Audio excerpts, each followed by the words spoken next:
इन जीवों का धरती पर होना पर्यावरण के लिए भी जरूरी है और इकोसिस्टम के लिए भी। लेकिन इस बीच हम इंसान कई बार अपना पेट भरने और अपनी जरूरतों को पूरा करने के लिए इन जानवरों का शिकार करने से भी पीछे नहीं हटते।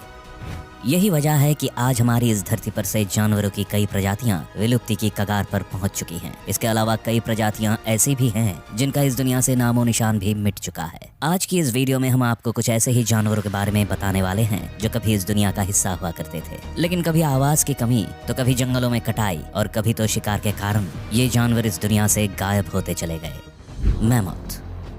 दोस्तों, आपने कभी ना कभी पुरानी कहानियों में मैमथ हाथियों के बारे में जरूर सुना होगा। ये दिखने में तो आज की हाथियों की तरह ही होते थे, लेकिन इनका शरीर इन हाथियों के मुकाबले और भी विशाल होता था। बता दें कि इन मैमथ के शरीर की ऊंचाई तकरीबन 10 से 13 फीट तो वहीं इनके शरीर का वजन करीब 5500 से लेकर 7300 किलोग्राम तक होता था। इसके अलावा इन हाथियों के पूरे शरीर पर बहुत सारे बाल पाए जाते थे जो इन्हें बर्फीले माहौल में भी आसानी से जिंदा रखते थे। दरअसल ये आइस एज का समय था जब हर तरफ बहुत ज्यादा ठंड होती थी। ऐसे में ये बाल ही इन्हें गर्मी देने का काम करते थे। वैसे तो इन मैमथ का इतिहास हजारों साल पुराना बताया जाता है, लेकिन आखिरी बार इन्हें करीब 10,000 साल पहले देखा गया था। कहते हैं कि जहां एक तरफ आइस एज खत्म होने के बाद जलवायु परिवर्तन के चलते ये जानवर मरने लगे, तो वहीं दूसरी तरफ इंसानों ने इनका शिकार करने में भी कोई कसर नहीं छोड़ी। हालांकि इन दोनों में से कोई एक बात सच है या फिर दोनों ही बातें अपनी जगह सही हैं। इसे लेकर अक्सर ही विशेषज्ञों के बीच में बहस छिड़ती रहती है, लेकिन ये बात तो सच है ही, आज ये मैमथ हमारे बीच नहीं है।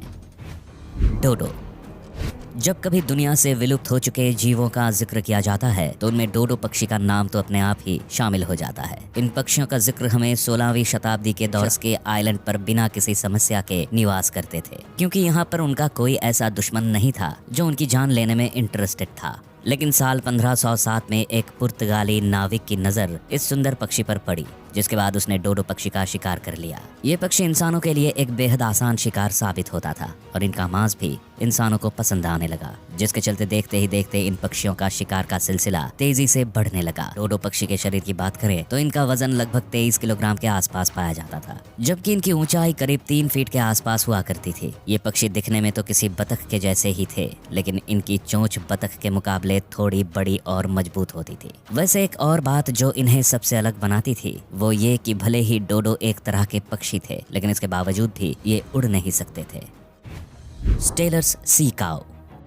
अब हम जिस जानवर के बारे में आपको बताने वाले हैं, इसे देखकर आप थोड़े हैरान हो सकते हैं। इसका नाम है स्टेलर्स सी काऊ, जिसे कई जगहों पर सी काऊ के नाम से भी जाना जाता है। हालांकि इसका काऊ यानी गाय से दूर दूर तक कोई संबंध नहीं है, लेकिन इसके शाकाहारी प्रवृत्ति के चलते इसे सी काऊ नाम दिया गया था। ये समुद्र में रहते हुए समुद्री घास या केल्प को खाकर ही जिंदा रहती थी। बताया जाता है कि आमतौर पर इन स्टेलर्स सी काऊ के शरीर की लंबाई लगभग 30 फीट तो वहीं इनके शरीर का वजन करीब 10,000 किलोग्राम के आसपास हुआ करता था। इसके अलावा इन समुद्री जानवरों का मुंह छोटा होता था और उसके अंदर दांत भी नहीं होते थे। बता दें कि इन स्टेलर्स सी काऊ की खोज सबसे पहले बेरिंग सी के कोमोडोर आइलैंड्स पर साल 1741 में एक रशियन एक्सपीडिशन के द्वारा की गई थी, जिसके बाद इनके मांस और चर्बी के लिए बड़े पैमाने पर इनका शिकार किया जाने लगा है। बता दें कि मैनाटी एक बड़े आकार का समुद्री जीव है जो दुनिया भर में कई बड़े समुद्री इलाकों में पाया जाता है। Passenger pigeon.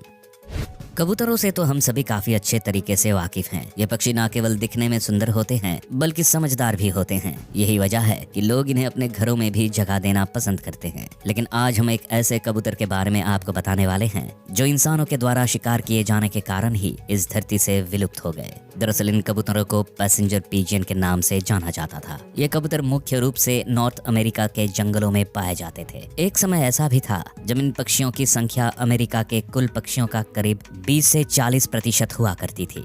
लेकिन धीरे धीरे इंसानों ने इन खूबसूरत पक्षियों को अपने खाने के लिए मारना शुरू कर दिया और देखते ही देखते हजारों की तादाद में पाया जाने वाला ये पक्षी जंगलों से गायब होने लगा। साल 1890 तक पैसेंजर पिजियन दिखना भी मुश्किल हो गए, जबकि इनकी प्रजाति की आखिरी पैसेंजर पिजियन जिसका नाम मार्था था, उसकी भी साल 1924 के दौरान सिंसिनाटी जूलॉजिकल गार्डन में मौत हो गई। हालांकि इन पक्षियों को बचाने के लिए कई प्रयास भी किए गए, लेकिन वे सफल नहीं हुए और आखिरकार ये पक्षी धरती से विलुप्त हो गए।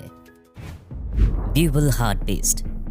ब्यूबल हार्टबीस्ट के नाम से जाना जाने वाला ये एंटीलोप एक समय में अफ्रीका के सावानाज एंड ग्रासलैंड्स की शान बढ़ाता था, मगर धीरे धीरे इनकी संख्या में तेजी से कमी आने लगी। दरअसल 1900 के दशक में यूरोपीय शिकारियों के द्वारा बड़ी संख्या में इन ब्यूबल हार्टबीस्ट का शिकार किया गया, जिसके चलते ये विलुप्ति की कगार पर पहुंच गए। लेकिन इनके शिकार का सिलसिला यही नहीं थमा और साल 1945 से लेकर 1954 के बीच नॉर्थ अफ्रीका में आखिरी बचे हुए ब्यूबल हार्टबीस्ट को भी शूट कर इन्हें हमेशा के लिए खत्म कर दिया गया। हालांकि कुछ रिपोर्ट्स ये भी कहती हैं कि शिकार के बाद भी कुछ ब्यूबल हार्टबीस्ट बच गए थे, लेकिन 20वीं सदी के दौरान जब इंसानों ने जंगलों की ओर बढ़ना और अपने लिए निर्माण करना शुरू किया तो ये जिंदा नहीं रह पाए और खत्म हो गए। वैसे आपको इन ब्यूबल हार्टबीस्ट के बारे में बता दें कि इनके शरीर का रंग रेतीला या रेत के रंग का बताया जाता है। इनके शरीर की लंबाई जहां 4 से लेकर 8 फीट के करीब, तो वहीं इनकी ऊंचाई करीब 4 से 4.5 फीट के आसपास होती थी। इसके अलावा इन एंटीलोप के शरीर का वजन तकरीबन 100 से 200 किलोग्राम के आसपास बताया जाता है।